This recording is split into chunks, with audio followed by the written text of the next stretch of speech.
মৃত্যুকে যেন পরম বন্ধু বানিয়েছেন ইরানের শীর্ষ সামরিক কমান্ডাররা। তারা জানেন যে কোনো মুহূর্তে শত্রুর নিশানায় পরিণত হতে পারে তাদের জীবন। তাই ইরানের সামরিক কাঠামো এমনভাবে সাজানো যা কখনো নেতৃত্ব শূন্য হয় না। একজন শহীদ হলে তার জায়গায় দ্রুতই চলে আসেন আরেকজন। শুক্রবার ভোরে ইসরায়েলি বাহিনীর প্রাণঘাতী হামলার পরও অটুট রয়েছে ইরানের সামরিক কমান্ড। দুজন শীর্ষ নেতাকে হারিয়েও ভেঙে পড়ার পাত্র নয় ইরানি বাহিনী। এরই মধ্যে ঘোষণা করা হয়েছে তাদের উত্তরসূরিদের নাম।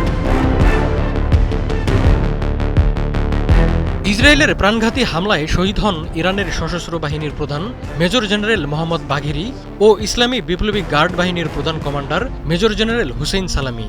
আরও বেশ কয়েকজন সামরিক ও বেসামরিক ব্যক্তি নিহত হয়েছেন নেতানিয়াহু বাহিনীর হামলায়। ইসরায়েলি আগ্রাসনের পর ইরানের শীর্ষ সামরিক নেতৃত্বে অস্থায়ী পরিবর্তন এনেছেন Ayatollah Ali Khamenei. Admiral Habibollah সাইয়ারিকে ইরানের সশস্ত্র বাহিনীর অস্থায়ী চিফ অব স্টাফ হিসেবে নিযুক্ত করা হয়েছে। তিনি শহীদ মেজর জেনারেল মোহাম্মদ বাঘেরির স্থলাভিষিক্ত হলেন।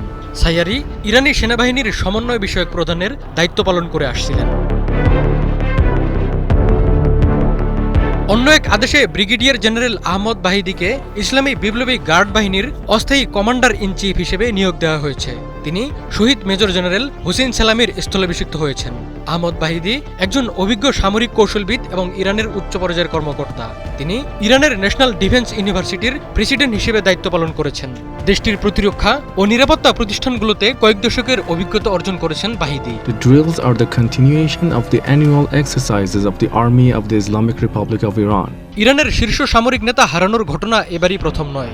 2020 সালে আরব বিশ্বের বীর খ্যাত কাসেম সুলাইমানিকে হত্যা করেছিল আমেরিকা। তবুও দমানো যায়নি ইরানকে। Center for Strategic and International স্টাডিজের দারাইনি বলেন, কয়েকজন শীর্ষ সামরিক নেতা নিহত হলেও ইরানের সামরিক কাঠামো এখনো অটুট রয়েছে। ইরানের জন্য এটি বড় ক্ষতি হলেও কমান্ড এবং কন্ট্রোল কাঠামো অক্ষুণ্ণ রয়েছে। দু একজন শীর্ষ সামরিক কমান্ডারকে হত্যা করা হলেও ইরানের সামরিক কাঠামো কখনো ভেঙে পড়ে না। The Air Force, the Strategic Naval Forces, সামরিক কমান্ডারদের মতো ইরানের সামরিক শক্তি কখনো পুরোপুরি ধ্বংস করা যাবে না। মাটির নিচে বেশ কয়েকটি মিসাইল সিটি গড়ে তুলেছে ইরান। সেখানে মজুদ আছে শক্তিশালী সব মিসাইল।